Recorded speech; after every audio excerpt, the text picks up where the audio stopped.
Ew, gotta get rid of this old Backstreet Boys t-shirt. Tell me why. Because it stinks, boys. Tell me why. I've washed it so many times, but the odor won't come out. Tell me why. No, you tell me why I can't get rid of this odor. Have you tried Downy Rinse and Refresh? It doesn't just cover up odors, it helps remove them. Wow, it worked, guys. Yeah. Downy Rinse and Refresh removes more odor in one wash than the leading value detergent in 3 washes. Find it wherever you buy laundry products. Breast milk science. It's a thing. And it's our thing. We're ByHeart. We're an infant formula company on a mission to get a lot closer to the most superfood on the planet, breast milk. Our patented protein blend has more of the important and most abundant proteins found in breast milk. We're the first and only U.S.-made formula to use organic, grass-fed whole milk, not skim. We make our formula in our own factories in Iowa, Oregon, and Pennsylvania, using a small batch manufacturing process that works to preserve the integrity of our ingredients. We ran the largest clinical trial by a new infant formula company in 25 years, and clinically proved benefits like easier digestion, less gas, and softer poops versus a leading infant formula. We were the first infant formula company to earn the Clean Label Project Purity Award. And while we've put a lot into ByHeart, there's a long list of things you won't see on our ingredient list, like no corn syrup, no maltodextrin, no GMO ingredients, no soy, no palm oil. ByHeart, a better formula for formula. Learn more at byheart.com. The following production is part of the We Be Geeks podcast collective.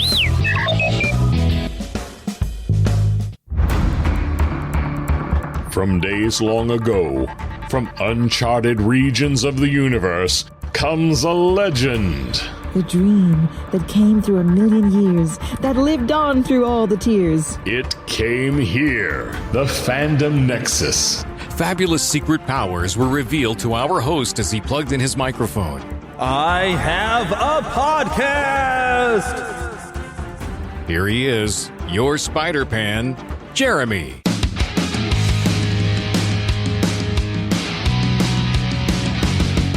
Yes, indeed, I am back, and I know it's been a long time coming, but I've had a lot of things happening that has prevented me from getting this show recorded, but I plan on a blitz this week. I plan on recording at least 2 shows this week, and so we will have probably a weekend release coming as well if everything goes as planned, which so far nothing has gone as planned. I had meant to record this show, I think like 2 weeks ago. And I was having a guest that was supposed to be able to come with me. He wasn't able to join me the first time. He was supposed to be joining me now, and something went wrong. I don't know what's going on. Philip couldn't join me today. Today's his birthday. He's out with family. So I'm flying solo. But today we're going to talk about Haunted Mansion, the Haunted Mansion film that had released a few weeks ago. I did get a chance to see it, and also the passing of Paul Reubens, which is something I planned to talk about a couple weeks ago. I have had some family things that happened I won't get into here that also kind of got in the way of me doing the show, and that's still kind of an ongoing thing with a family thing. So hopefully I won't have that interfere with being able to produce any more shows. In fact, I've actually got I'm supposed to guest star on Nerds and Jesus, a podcast coming up very soon. Hopefully, I think that episode's supposed to be released on Monday. I will be guesting on that one. We're supposed to record over the weekend to review the Blue Beetle movie, which, by the way, we will talk about the Blue Beetle movie on this show as well. I may even record with the hosts of Nerds and Jesus and use that recording here. I was at least reviewing the film of Blue Beetle. So I'll try to take some notes maybe when I'm watching the movie. But that's pretty much what we got going on today. We will talk, of course, very soon. The next episode, also Teenage Mutant Ninja Turtles Mutant Mayhem. Philip and I did get a chance to go after that. I may delay recording that episode until Thursday. I was going to do a double-header recording. But I'd like to have Philip on with me so we can talk about that movie and our members of Ninja Turtles. So we got all that coming up. But for today, Paul Reubens and the Haunted Mansion and a lot of fun things that have come on here lately. In fact, something's come on lately. What have I been watching? I finished watching Marvel's Secret Invasion. Now, this is a series that has gotten a lot of criticism. I've seen quite a bit of it, and I will say, yes, this series has some problems. And there was one episode where there was some of this extreme levels of plot armor where guys with laser sighting could not even hit a target. I mean, you got to be a worse shot than a stormtrooper in order to miss at this point in one particular episode. And there are a few things that were a little silly, but, overall, I was entertained by it, which I guess was the goal, right? So I was entertained, and there's some holes I've seen people poking into it with valid reason. And, of course, one video series I like to watch on YouTube is the Pitch Meeting by this one comedian, Ryan. I can't think of his last name now. But Pitch Meeting, he always does stuff on movies and does things in a funny way. Well, he kind of does reviews, or he'll poke holes at what's funny about a movie.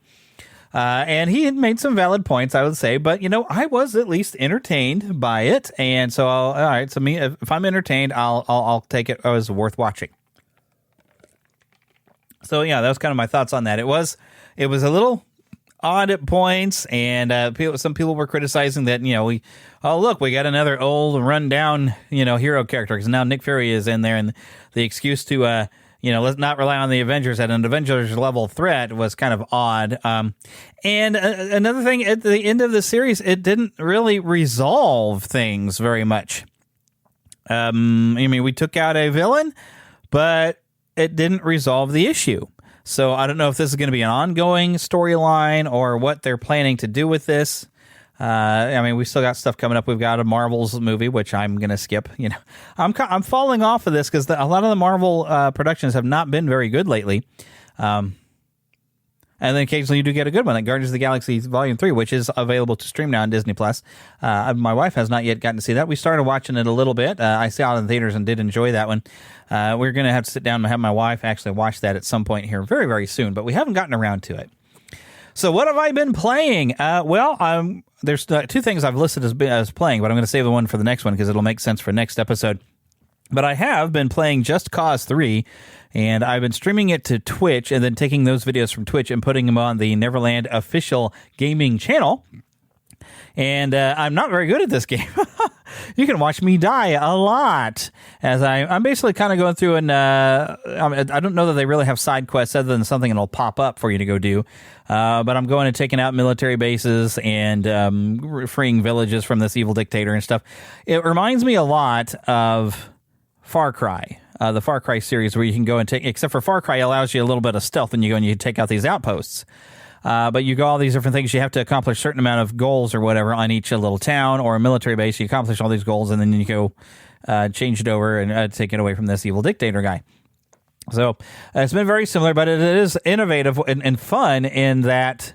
And it took me a while to get used to the aiming and the controls of the game and to know exactly who are the bad guys because there's barely any color difference because they're all wearing military fatigue. It's just got to go and see what color their hat is. So it took me a while to get the controls, but it has a fun aspect of you can get kind of creative on how you blow things up. And that's kind of the name of the game is destruction, is blowing things up. And it's kind of just a lot of goofy fun. And it's a bit silly. And I haven't done a whole lot of the actual story. I've just been going around and blowing things up so far. And once I've done a lot of that, there is an aspect of the game where you unlock challenges, like vehicle challenges to go and fly certain things or race cars or whatever, and that'll unlock certain abilities. And I probably will spend some time maybe doing that before I go and engage on the main story, because I'm one of the ones I like to be kind of overpowered when I get into a main story, and there isn't really the ability to level yourself up in this other than unlocking different things by doing these challenges. So I guess I'm going to have to do these challenges if I really want to become overpowered, but right now I'm doing all right, but I'm just dying a lot because I don't think there's any challenge that's going to make me have a bit more life or keep me from getting killed. You can just get more grapple hooks because one of your major things in Just Cause 3 is this grapple hook that you can link things together or you can use it to climb things. And right now I can only have, I think, like 2 at a time. But there was a challenge that I was going to try to increase that to 3, but apparently maybe I haven't unlocked something. I don't know. Something wasn't working. I was supposed to pick up this item and it was supposed to work like a magnet to grab these minerals and then I could put them in a pit. And it wasn't working. And that's not the only function I've had that wasn't working. There was also, when I even looked online, one certain location that I did everything to liberate it, but it doesn't work. The game's actually literally broken. But, heck, we've already got Just Cause 4, and isn't there a 5th one out by now? I don't know. But they've already moved on past it, so I'm pretty sure they're not going to be updating the game to fix any of these bugs. But overall, I'm still having fun playing it, and I will continue to play with it. It's just that it's like impossible to free the entire country because you're going to always have this one city that's you're not going to be able to free. But overall, yeah, I am having some fun with that, and you can join me in my fun by going to the Neverland official gaming channel. So now it is time we move on to a bit of news.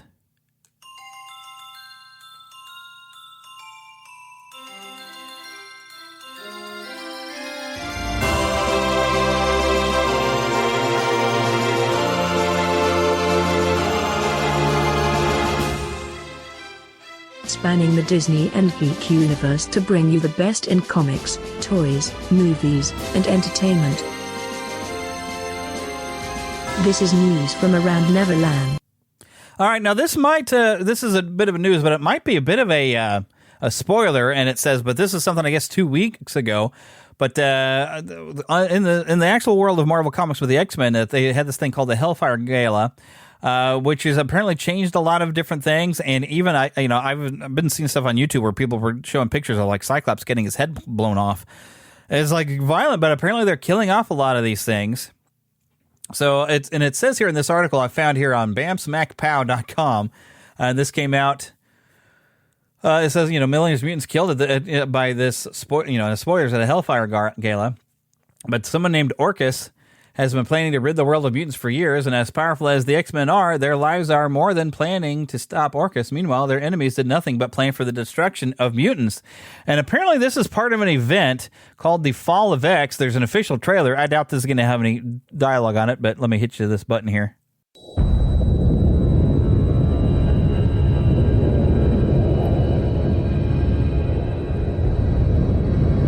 Basically just seeing some artwork of pieces, like X-Men uniforms and stuff like that, and Charles being upset, looks like.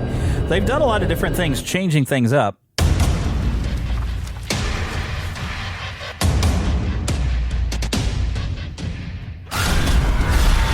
Yeah, they're basically showing some, following a devastating attack on the Hellfire Gala by the ruthless anti-mutant organization Orcus. Mutant kind has been scattered across the globe. I'm reading to you this stuff here that it says in this trailer. But despite their best efforts, the X-Men still survive.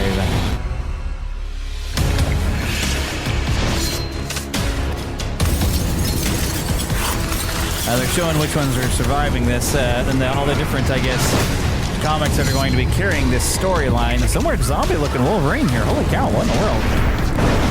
So there seems to be a lot of different X-Men books that are actually going on right now, including Alpha Flight being brought in here. But it says, slaughtering mutants at the Hellfire Gala wasn't enough. Orcus needed them off the planet, and Moira, which they've turned Moira X, formerly Moira McTaggart, she stabs and kills Jean Grey. Now, there's been stuff I've been seeing where wherever the X-Men are at on their different island, they have a way where if they die, they get regenerated through this weird gate thing. I ain't sure what's going on with that. So, I don't know if anybody that dies is really staying dead, but Moira forced Charles Xavier to force every mutant in the world through the Krakoan gates to get off Earth. If he didn't, then MODOK would kill the humans that took on the Krakoan drugs. As hundreds of thousands of mutants walked through the gates, some of them resisted Xavier's message. Among them are Kate Pryde, Nightcrawler, Emma Frost, Wolverine Forge, and so many others. The ones who resisted were the lucky ones. So they're doing some weird, wild stuff going on right now, and I'm not going to get in and spoil everything in case you're reading that, but I'm like, this is the weird, wild stuff that, everything's got to be a huge, massive event. Yeah. Next thing, speaking of X-Men, found out a little bit about the X-Men 97 first episode. There's been a plot been shared by the producers. Now, this is, of course, the animated series from the 90s being revived for Disney+. A few highlights. This is, feature, of course, the classic line of characters that you saw in the animated series, which there are toys out. I saw at Walmart. I thought about picking a few up, but I didn't. The first episode will showcase the X-Men on a mission to confront a new Sentinel threat, incorporating elements of danger and utilizing their skills to save themselves. The inclusion of new characters like Archangel, Bishop, and Sunspot, as well as the return of familiar ones like Cyclops, will add depth and excitement to the series. Now, I have not looked who's voicing Cyclops. The previous actor I've heard has passed away. But at San Diego Comic-Con, apparently they did give some plot details. Now, I don't know if I want to spoil everything, because I don't necessarily want to read this myself. And I figure you don't want to necessarily know this. You'd probably just rather watch it. But the preview, this is interesting. The preview has featured a lot of new information about the series, such as confirming a pregnant Jean Grey, and of course the addition of Archangel and Bishop, along with Sunspot being brought in, which Sunspot, I think, made an appearance in the original series. I can't remember. So there's also a callback to the original X-Men animated series and a strong showing for Cyclops, which supervising producer Jake Costarina attributed to the strong writing. Look, I can't take all the credit, he says. Bo gave us a really good script and a really good scene and a really good epic moment that makes you go, that's why Cyclops is the leader of the X-Men. which that excites me. I'm a Cyclops fan. I'm one of them people that maybe I'm weird, but I like Cyclops, always have. I like the responsible type characters, the one, that step up, the heroic ones. I'm a big fan of Spider-Man because of that, of the responsibility he takes. Leonardo is my favorite of the Ninja Turtles, So we'll see. But yeah, that's coming up. I still haven't heard exactly when this is supposed to be releasing onto Disney Plus, but it's supposed to be, I believe, by the end of this year. So we'll see. But it's coming very, very soon, and I am interested to take a look to see what they do with that. Alrighty, this I expected to have more conversation going into the big news, which I mentioned the passing of Paul Reubens, originally, I guess, Rubenfeld. He was an American actor and comedian. I'm going to look at his Wikipedia, and of course, he created the character of Pee Wee Herman. He was part of the Groundlings in the 1970s, which was a sort of a comedy troupe. Started his career as an improvisational comedian and a stage actor. Failed an audition for Saturday Night Live, and then started a stage show with the Pee Wee Herman called the Pee Wee Herman Show, which was kind of the basis for what we later got as the Pee Wee's Playhouse. In fact, when he did, how many years ago? Maybe about 10 years ago, he brought back a Pee Wee show that I believe you could watch it on Netflix at one point. You got to see where he did a new Pee Wee Herman show, and it was a little bit slightly more adult humor. It was kind of a wink, wink, nod, nod to the adults, but yet still being fun enough to where the kids could watch it, especially since kids would be maybe familiar with Pee Wee's Playhouse because it was being re-released, I believe, onto Netflix. I've had a coworker, one of our reporters, was talking about when she was a kid, her parents had the DVDs of Pee Wee's Playhouse, and she grew up watching Pee Wee's Playhouse from that. But Reubens also popped up in Murphy Brown, 30 Rock, Portlandia, The Blacklist. What was that name of that other comic book movie? The Mystery Men. He played the Spleen. Very, very funny, very, very creative. I'm going to skip over an incident in 1991. I'm sure you probably know what that is. But yeah, it doesn't need to be brought up. I wanted to basically, after he's passed, I want to celebrate some of the fun things. In fact, I remember the first thing I saw him in was the Pee Wee's Big Adventure, and I didn't know anything about the character, and I had an uncle that took me and my brother and sister to go see that movie, and I thought it was a laugh riot. I really loved it. And I think then I'd also seen where he had popped up in a film called Back to the Beach, which I think I did see. I remember watching it, but I don't remember anything about it. It was like a return piece for Frankie Avalon and Annette Funicello, because they'd made all these beach movies before, and it was supposed to be them as adults and their kids. I remember that much, and Pee Wee Herman shows up to sing "The Bird Is the Word" song. So a lot of different things. He even and I remember this. Despite being compared to other famous characters such as Hergé's Tintin and Collodi's Pinocchio, I actually remember seeing him play Pinocchio. Let's see if I can find a mention of this. I remember it was on HBO. HBO would do these live-action fairy tale shows. And Paul Reubens, kind of in the vein of Pee Wee Herman, was playing Pinocchio because he kind of did the same voicing. I remember watching that several times. It was a lot of fun. I don't remember what the name of that series. I'm looking and trying to find where it meets or it talks about this here on Wikipedia. You would think it would mention it. Of course, he did give a launch to Lawrence Fishburne, as we might remember. As Cowboy Curtis, but I cannot. Flight of the Navigator. There's something else that was always fun to mention. Is Flight of the Navigator, where he was the voice of 1986 of Rex, or not of Rex. Rex was, of course, Star Tours, where he did that. And I cannot find when Flight of the Navigator came out, other than 1986, and the name of his character. But he was. He was like the ship captain, and I think probably that work for Disney might have been what helped inspire him to play Rex on Star Tours.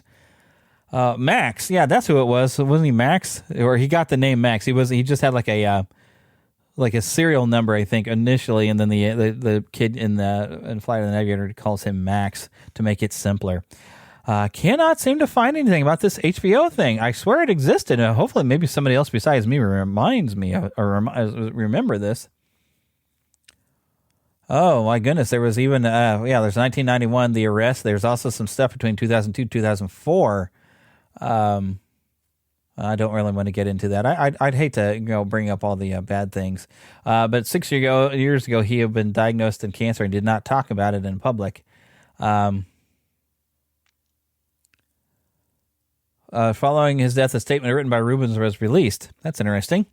It says, please accept my apology for not going public with what I've been facing for the last 6 years. I always felt a huge amount of love and respect for my friends, fans, and supporters. Loved you all so much and enjoyed making art for you. And I do want to focus on what he did right instead of some kind of bad things. Especially because I don't know how, I don't know if these were formal charges I'm seeing in 2002 and 2004. Well, it looks like he did have a collective of some stuff. Yeah. Yeah. I'm reading this silently. I'm sorry. But yeah, he had an odd collection of things that he was wow. That's okay. But I don't want to get into that since he's gone. I really wish I could find something about him playing Pinocchio on that series on HBO, but I can't find anything about it here. But I know he did. Of course, we remember him playing Tucker Cobblepot. I actually see a character name on Batman Returns where he was actually reunited with the lady who played the waitress there, and Tim Burton's, of course, work. Oh, here's the television. Let's see. Madam's Place Fairy Tale Theater, Pinocchio. Yeah, the season 3. There we go, the Fairy Tale Theater. I'm going to pull that up. Fairy Tale Theater, also known as Shelley Duvall's Fairy Tale Theater, is an American award-winning live-action fairy tale, fantasy, drama, anthology television series of 27 episodes that originally broadcast nationally on Showtime. I thought it was HBO, but it was Showtime. Okay. From September 11th, 1982, and until November 14th, 1987. Oh, this would be something fun to actually cover in an episode, because I remember watching these. I wonder if it has a list of all the different ones. Oh my goodness, we had Frog Prince, the Frog Prince, I feel like Robin Williams might have played in that one. Hansel and Gretel, Goldilocks and the Three Bears, Princess and the Pea, the Nightingale, Rapunzel, Rumpelstiltskin, Snow White and Seven Dwarfs, Sleeping Beauty, Boy Who Left Home to Find Out About the Shivers. I think I remember seeing that one. They did a version of Beauty and the Beast, Thumbelina, and Little Red Riding Hood. Home media, apparently there was some VHS, Betamaxes, and Laserdisc released. I don't know if they've ever released the DVD, but it doesn't look like they did. It would be really neat to be able to find these again. I'm going to actually hang on to this open up here on Wikipedia, and later I'm going to do some research to see whatever happened to that. But yeah, I'm glad I found that, because I was feel like I was mumbling my way through this. But well, I want to remember all the good things from Paul Reubens. And despite some serious weird character flaws, he did entertain us for years and made me laugh. So it's sort of like Bill Cosby. Boy, yeah, he messed up, but I've still got a bunch of Bill Cosby albums. They're still funny. I haven't listened to those albums though since his incident, but I'd rather hang on to the positive memories. With a lot of celebrity people, I try not to be fans of the celebrities themselves, but I like to be fans of their work as much as I can help it, provided they don't put a lot of their bad stuff out there. Some things, though, are so bad, though, that you can't get around it with certain people. So I just don't want to focus on it. But that'll be all for news for now. Let's just move on to the trailer park. Mama, another gator got in the house. Another gator? Give me that shovel. Come here. Get him, Mama. Get that gator. The Neverland Trailer Park. All righty. Now, these are going to be slightly older trailers. But this is called Nandor Fodor and the Talking Mongoose. I know, weird, right? I am Dr. Nandor Fodor, the world's foremost parapsychologist. I am not a skeptic. This is the strangest case I have ever encountered. A family living in a farmhouse claim a talking mongoose lives in their barn. Creature's name is Jeff. What do you think about it? A talking mongoose. The Irving family are peculiar. Did you observe this creature? No. No. I did hear it. We are going to the Isle of Man. I have almost 20 years of research in this field. You're here to see Jeff. Is the creature here? Well, because we can't see him, doesn't mean he ain't here. I see. The daughter is a ventriloquist. Dr. Fodor has a tremendous skepticism indeed. This is an inexplicable farce. I'd say the wee rascal's probably watching us right now. Everybody on this island has their Jeff story. Tell me yours. You and I both know there ain't no Jeff.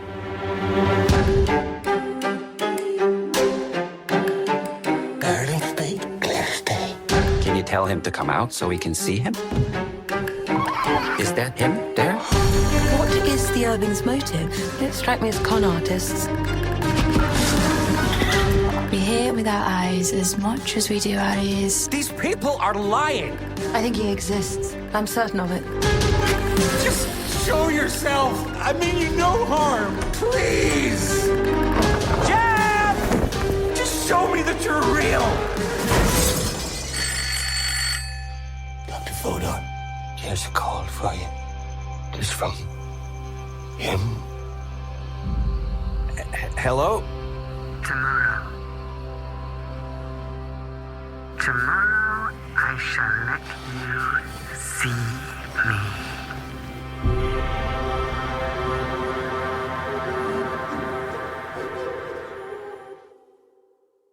Okay, yes, this is an odd title, Nandor Fodor and the Talking Mongoose. It's supposed to be in theaters September 1st, and then available for purchase shortly afterwards. The description here this is a Paramount movie. It says, when famed paranormal psychologist Dr. Nandor Fodor, played by Simon Pegg, investigates a family's claims of a talking animal, he uncovers a mysterious web of hidden motives. Soon everyone becomes a suspect in Dr. Fodor's relentless pursuit of the truth. It's going to be available for buy, rent, or on digital on September 19th, so they're not really giving it that long, just about 18 days to be in theaters. I kind of want to check it out. It just sounds weird and wild and fun enough that I want to check it out. So, apparently this is, people are familiar with the story. When I'm looking at the comments, one person in the comments says, I have adored Jeff since I first heard about the story, so I am so glad that other people will find out about him too. Another person commented, Jeff the Talking Mongoose has been one of my all-time favorites since I discovered the story at 9 years old. I am blindsided that this movie is being made. I am so excited for it. I am so hyped that others will learn about Jeff and the family. So, is this like a children's book? Here's someone else. Hecking yes. Finally, if there is a true story about an encounter with a paranormal entity that lasted more than a minute, then it is the story of Jeff. My favorite part of it is that it seemed that even Jeff himself didn't quite know who he was. Yes, a random Manx folklore turned into a movie, and the cast as well. What a win. Makes you proud with gems like these to be a Manx. I have no idea what that means. So was this based off of a true story then, or what? There's a lot of things I don't know about this. All I know is that it just looks kind of interesting, and I want to check it out. So we'll just keep it at that. All right, next trailer.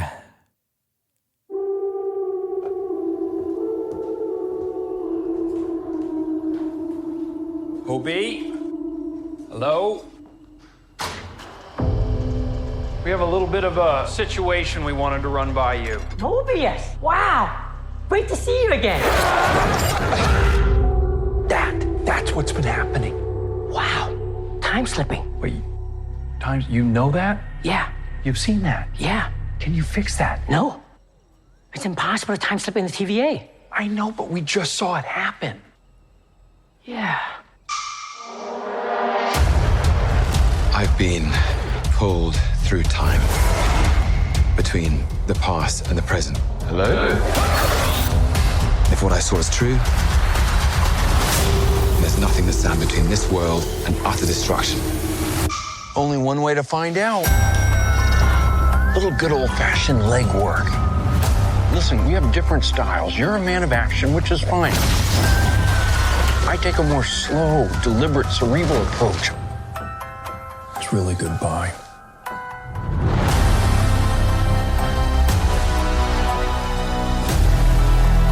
It's up to us to save this place. Is this cracked?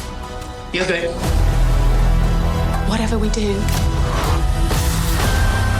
we're playing God. We are gods.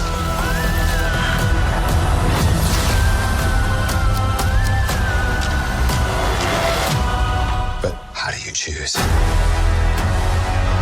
who lives And who dies? Make the hard choice. It's him. You better run! War is on its way. Come on, you're the god of mischief.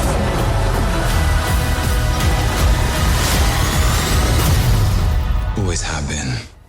Always will be.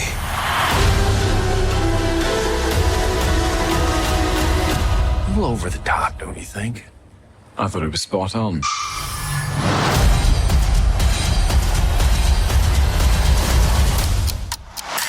October 6th, coming to Disney Plus, Loki Season 2. Very weird things going on here, and of course they're still moving on with the same big bad that we saw in Ant-Man Quantumania with, well, my brain went out the window. King the Conqueror. There we go. So King the Conqueror, they're advancing that story a little bit in this. So that's about all we know. You know, there's some weird stuff going on. Loki's getting ripped around different timelines for some reason and trying to find out why. While we're looking at some stuff coming to Disney Plus from Marvel, I Am Groot Season 2. Pew, pew, pew. I am Groot. I am Groot. Oh.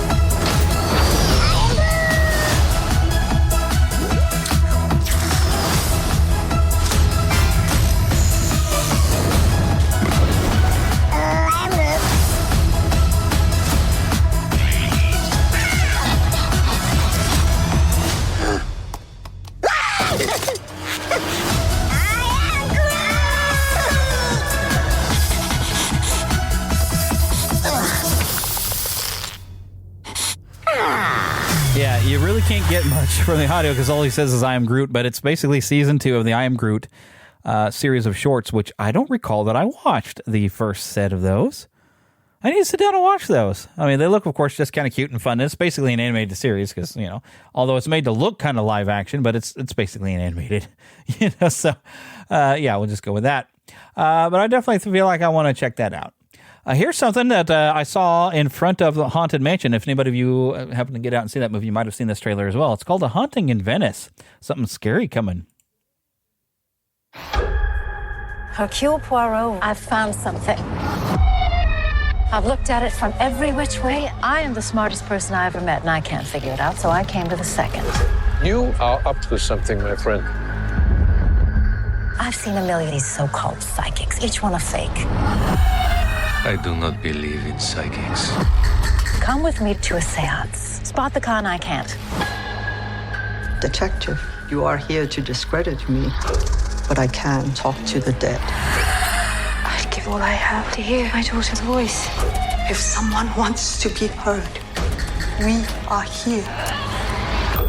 Listening.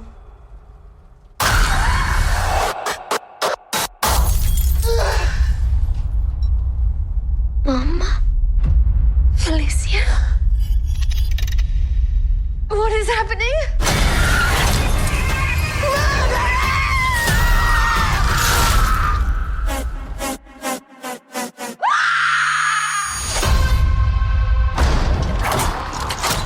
You can't trap us here.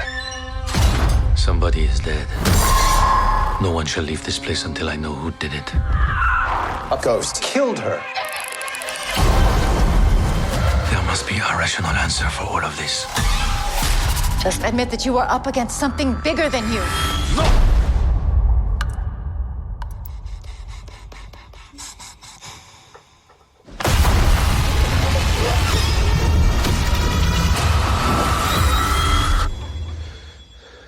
You were saying? Something in this house tried to kill me. Don't look at me like I'm suspect. We're old friends. Every murderer is somebody's old friend. No one shall leave until I find if the living have been killed by the dead. You have been hiding here all this time. Who are you talking to?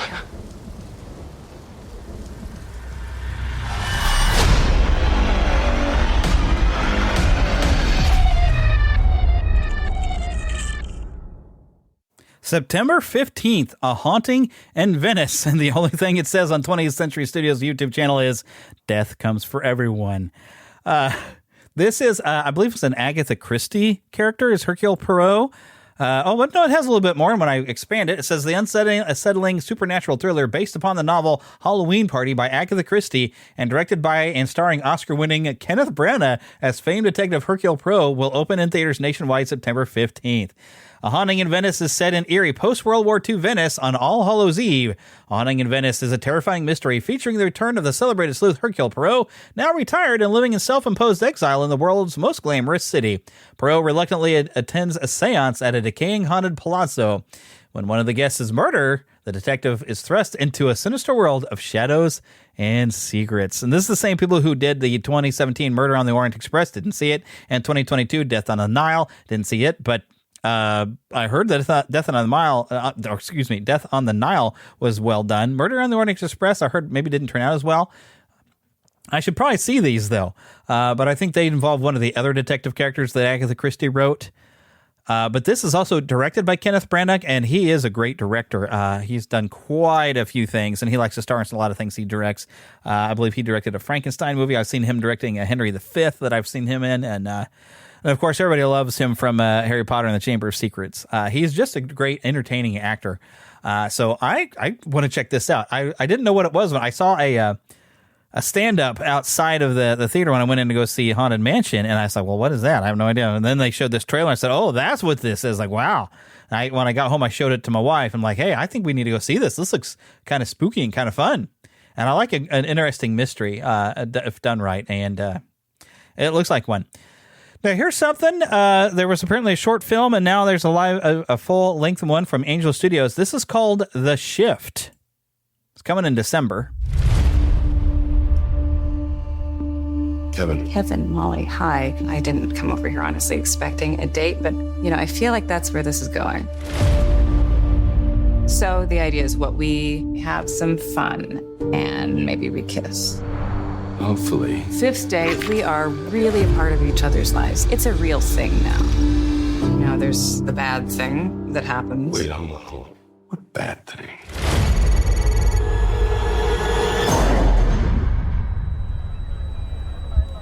Hey, you're okay.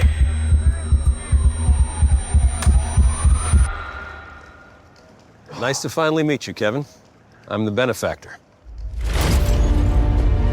Where's the accident? What happened? There was no accident here. Where did everybody go? They didn't go anywhere. You did. There are countless other realities. Imagine everything you have ever wanted. 1,000 versions of you in 1,000 different worlds, all working for me. Where's my wife? I shifted her. I can't do this all by myself. I think the truth is that you're a liar. Your goal is misery. I prefer the term chaos.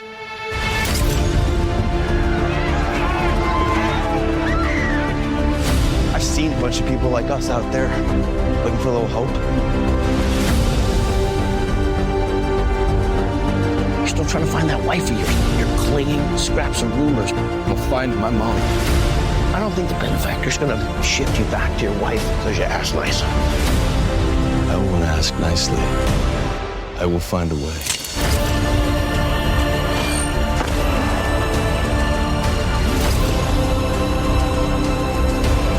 What do you want from me? Work for me and get back with the woman that you love.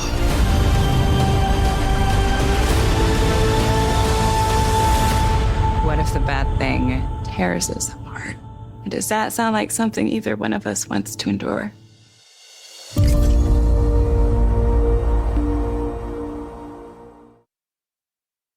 This is expected in December. And it says, in The Shift, a dystopian drama and sci-fi thriller, one man is faced with infinite worlds and impossible choices when Kevin Garner meets a nefarious adversary known as the Benefactor and refuses his offer of wealth and power. He must escape an alternate totalitarian reality. With survival on the line, Kevin fights to make it back to the world he knows and the woman he loves. Now, I'm not sure this is going out to theaters. It might be just popping up on the PureFlix app. I do not know. I hope it gets out to theaters. I would like to check it out, and I don't have the PureFlix app. I think that's one of them you can pay for. Angel Studios, they're the ones that brought you The Chosen, and they're making a lot of different films. I mean, they're the ones that even helped get The Sound of Freedom out into theaters. But heck, even popping up here, I'm seeing a lot of stuff for something called Cabrini, something called His Only Son. They've got a lot of different things that's popping out now. I'm kind of wondering what's going on. I'm kind of falling behind on Angel Studios just being super busy and putting all these different films out. But I haven't really seen trailers for the other ones. Maybe we'll cover some of it at some point. I don't know, but it looks like some of this stuff is already, a little bit older. But anyways, it's time to move on to some main content, which, you know what? I'm going to take a pause here for me to insert some ads right here. So we'll be back right after these messages. This morning in the Atlanta airport, no one's missing a meal on Mac Wilburn's watch. With 11 restaurants to serve passengers, he's got dining for every destination. And it all started when Mac talked with First Horizon Bank about opening a franchise in the airport. Now it's open for business and cleared for takeoff. First Horizon Bank. Let's find a way. Go to firsthorizon.com/Mac. First Horizon Bank, member FDIC.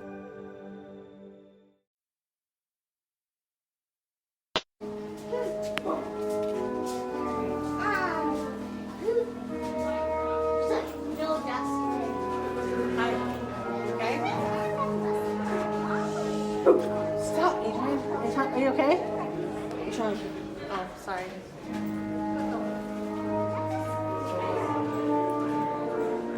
Welcome, foolish mortals, to the haunted mansion. Now, as they say, look alive, and we'll continue our little tour.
Final arrangements may be made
message from somewhere beyond.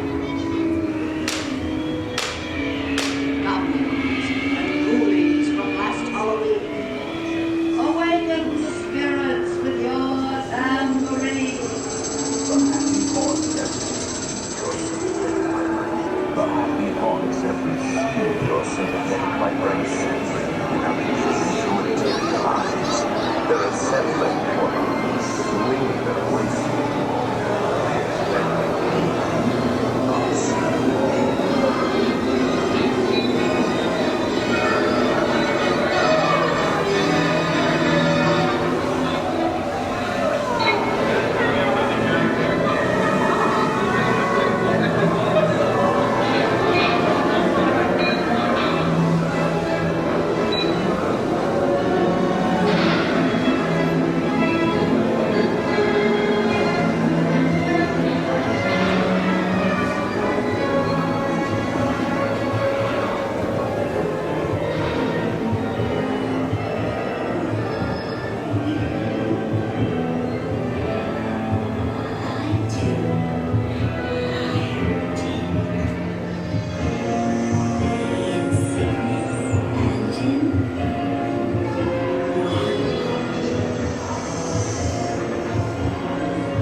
Got a spirit on you.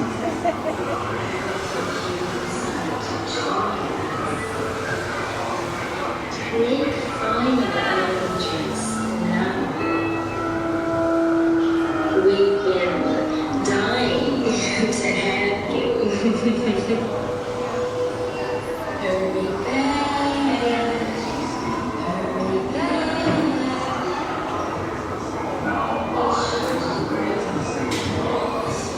Now I will raise the safety bar, and a ghost will follow you home.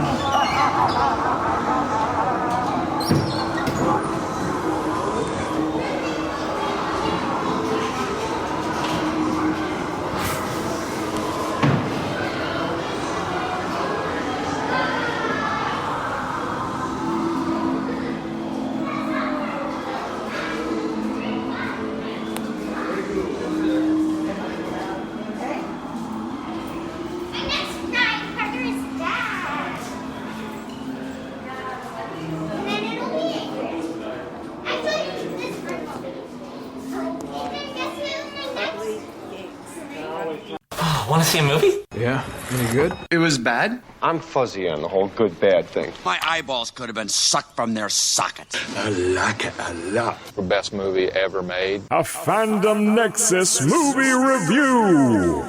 All right, now I know I'm a little behind the 8 ball on this one, and what's funny about this is Haunted Mansion, not The Haunted Mansion, right? So we already had The Haunted Mansion with Eddie Murphy, so this is just called Haunted Mansion. Basic plot line says a single mom named Gabby hires a tour guide, a psychic, a priest, and a historian to help exorcise her newly bought mansion after discovering it's inhabited by ghosts. And this, it hasn't been getting the attention I think it deserves. I think the critics have been kind of mean to it, but this clearly was a film made for fans of the attraction at a Disney park, at whichever Disney park it is. It was good. It was a lot of fan service, and I really actually enjoyed it quite a bit and had a lot of fun watching it and laughing. You even get a lot of characters that are. I mean, you have it's William Gracie, so somebody was supposed to be Gracie in here. And then you had a Mariner ghost. You have the bride, a Hatchet ghost. There's Phineas and Gus and Ezra, of course. I'm looking at all these characters. They had actors to portray these characters. I mean, they've tried to put as much stuff, even like having the Mariner ghost. I mean, that you saw that in the trailer. It's like some of the original ideas of the Haunted Mansion. But this movie tried to fit as much stuff from the rides as possible and have it in a way that makes sense. You want to know why Madame Leota is in a crystal ball? They explain it. You want to know why there's 2 different facades? They explain it. There's reasons for everything. And it was just nice having it all thrown in. And one thing I observed is, in a way, it seems like they were making a play on certain different character types that have been in fun ghost type movies. Like the major main character that we have Ben Mathias, played by Lakeith Stanfield, very entertaining. But Ben is a parapsychologist? Not parapsychologist. What was it? Dang it. Well, he's a scientist, and he really was the Ghostbuster personality type. Then you had Harriet, played by Tiffany Haddish. Harriet is like a medium, and she reminded me a lot of Whoopi Goldberg from the film Ghost, and she was very funny. I really liked her. She was hilarious. Really enjoyed her a lot. And you got Father Kent, played by Owen Wilson, who's kind of course, that joke, sort of like The Exorcist, who you got the priest who's in there trying to do this.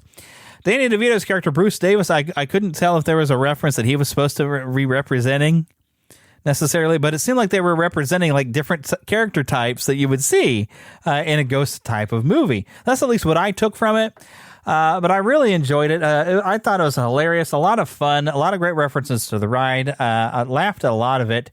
And I really wish more people would go and check this out. And I think it might still be in theaters. So if you haven't gotten a chance to check it out and you are a fan of the Haunted Mansion attraction in the Disney park, I definitely recommend this. It was so much fun and a lot of laughs and a lot of references. I feel like I've said that a lot, but I mean, that really, to me, kind of sums up what this movie was. It was fan service. It was fun. It was funny. And it was well acted. The presentation's good. The effects are pretty good. I mean, you can tell it's computer affected. But it was nice to see the set design was truly based off of the attraction. I mean, the stretching room looks like the stretching room. The portraits actually look like the portraits from the ride, and they're identical. And the stretching room portraits are the same. And you get to see some of the ghosts from the stretching room come out of their portraits, and the dueling ghosts, and the guy swinging on the chandelier. They're all there. The only thing I think we didn't really get is a lot of time in the graveyard, like we would have. I mean, I think if I remember correctly, I spent a few weeks that we do get to see it, but we don't spend as much time as we did in the Eddie Murphy movie. But they do get to go and look at some gravestones in a different location, and they have the little I don't know if limerick is the right word, but the little rhymes, that are on the gravestones. We do get to see some stuff like that as well. But I thoroughly enjoyed it. I mean, the critics are not being happy with it, and it's got low scores on Rotten Tomatoes and stuff. But I think it's definitely worth watching. I did have fun. After seeing the teasers and trailers for it, I did get excited. And I went and I checked it out. Alrighty, but let's talk a little bit about the history, which when hinges creak in doorless chambers and strange and frightening sounds echo through the halls, whenever candlelights flicker where the air is deathly still. We all know that. And those lines were actually used in the movie as part of the story. They had a reason for it. And I found like some actual history in here. I've got some books on this. Even I've got like an anniversary, like this. I think it's the 75th anniversary of Disney World that I've got a booklet of that has some stuff about it. And all these books I was thinking about pulling together to look at this, but I also found like a worldofwalt.com that has a lot of history on it. And it's the attraction is steeped, of course, in Americana and Gothic horror, and it's Walt Disney's one of his oldest ideas. And Harper Goff, of course, one of the earliest collaborators, and a legendary Disney artist of Disney history, and he got the original concept art that actually inspired the attraction, which I think you can find online some of his artwork. It's a really neat. And Harper Goff, of course, did the drawings that became Main Street USA. Based, of course, on the idea of Marceline, but more of where Harper Goff was from. But of course, it's the idea of it's a horse and cart at the end of the road next to a graveyard with a bit of Walt Disney whimsy. And of course, he said, "Take care of the outside, we'll let the ghosts take care of the inside." The spooky house on the hill. There's the typical thing. It's American fun and frights idea, and this is even supposed to be that kind of fun of the Legend of Sleepy Hollow from 1949. So he reached out. Walt Disney reached out to another legend here, Ken Anderson, to get working on a story. And the narrative of the Haunted Mansion began to take shape, and the silly spooks were, it says here, were born, or are they dead? Of course, we brought in Raleigh Crump and Yale Gracie to work on some optical illusions. Mark Davis and Claude Coates designing the attraction, and of course, Ex Atencio writing lyrics to Buddy Baker's music for Grim Grinning Ghosts. And all these people working together started to work on this, and of course, it first opened its door in Disneyland in 1969 in New Orleans Square, which of course plays heavily into the film. And it was supposed to be like that Louisiana mansion with a bit of a bayou flair. Paul Reubens, of course, providing narration. And by the time the Haunted Mansion welcomed its first guest on August 9th, 1969, Walt had already, of course, passed away. And of course, there was a lot of difference in opinion on whether that they should have story, whether it should have been funny, should it be scary. It ended up being got a little bit of both.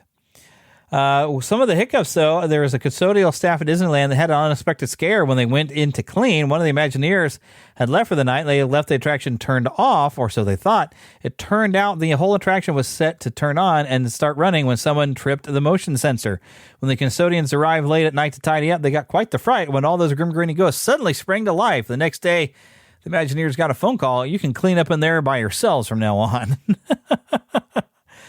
Oh my gosh, that's a pretty good story. So in Florida now, of course, we're located in Liberty Square and not New Orleans, which of course makes a different style of architecture. So instead, of course, you don't get that Louisiana mansion. We've got something that is New England and is based. They're saying it looks out of something out of the works of Edgar Allan Poe, and apparently even some Sleepy Hollow influence is supposed to be evident. And it says, "Don't miss Mr. Toad in the Pet Cemetery," just outside the exit. Now, this is the one that I actually have ridden. I'm more familiar. I think my first familiarity with the Haunted Mansion came from a cassette tape, and I believe I've told this story before. It was a spooky night in the Haunted Mansion, and it was a copy of the recording with Ron Howard and oh wow, my brain went just right out the window.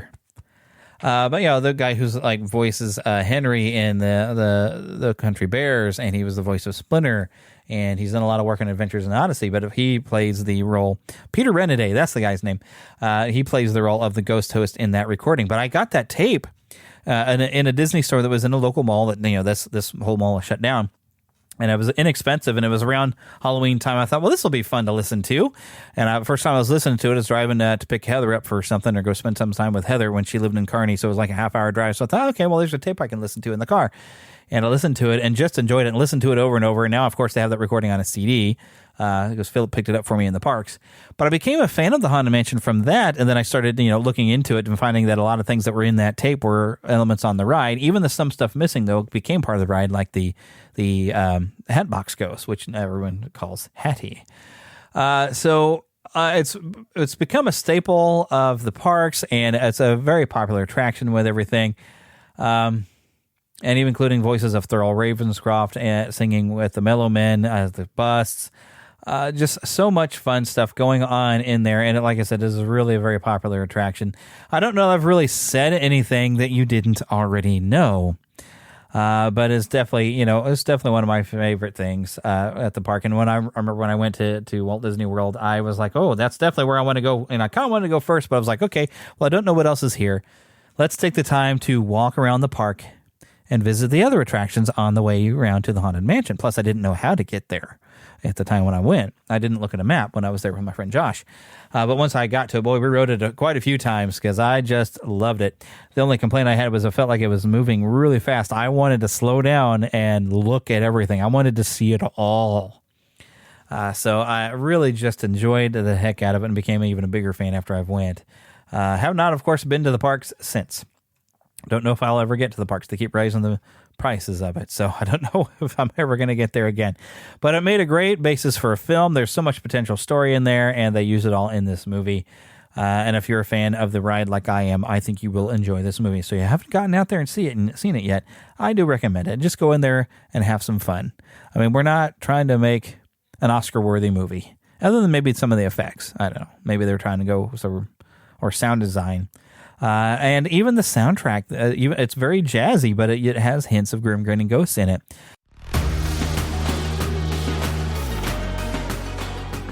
Send me a message. Send me an email. podcast@neverlandpodcast.com, or find us on Facebook or heck, Twitter even. Although Twitter, I mainly just check in when I'm posting up episodes. Mind you, of course, you can find everything on our website, neverlandpodcast.com. That's where you can find our shop, where, of course, I need to work on getting more merchandise, but you can find some logos and different things show-related on T-shirts and different items, and you can help, keep this show going with that, of course, on Patreon, or by clicking on an affiliate link I have right there for my podcast reviews, where, hey, you know what?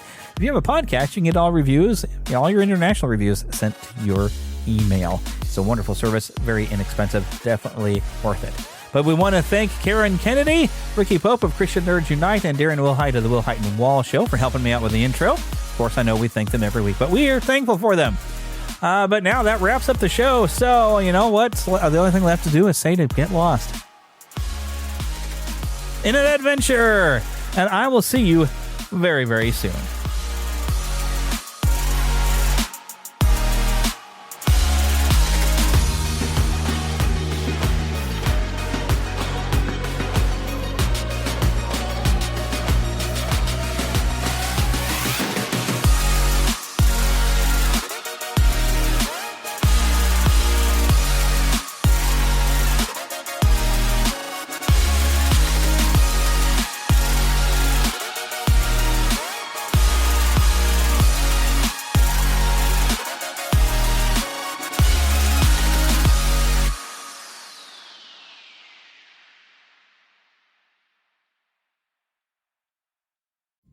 Ew, gotta get rid of this old Backstreet Boys t-shirt. Tell me why. Because it stinks, boys. Tell me why. I've washed it so many times, but the odor won't come out. Tell me why. No, you tell me why I can't get rid of this odor. Have you tried Downy Rinse and Refresh? It doesn't just cover up odors, it helps remove them. Wow, it worked, guys. Yeah. Downy Rinse and Refresh removes more odor in one wash than the leading value detergent in 3 washes. Find it wherever you buy laundry products.